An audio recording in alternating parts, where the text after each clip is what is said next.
So ఇందాక plants చూపించాను కదా, ఇప్పుడు కుక్క పిల్లని చూపించడానికి వెళ్తున్నాను. Be ready, okay? భయపడద్దు, 1 ఇయర్ దానికి.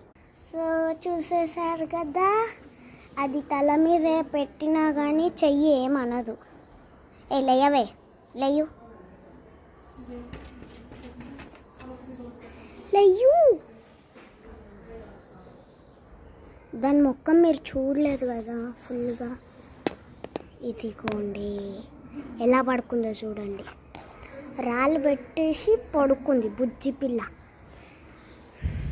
హాయ్ చెప్పు. హాయ్. నాకు షేక్ హ్యాండ్ ఇవ్వు.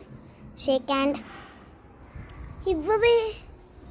దానికి వాటర్ వేసినా తాగదు అస్సలు. సో కుక్క పిల్ల నచ్చితే like, share, comment and subscribe దీనికి కూడా, ఓకే? మర్చిపోవద్దు. చివరిసారిగా కుక్కను చూపిస్తా, ఓకే?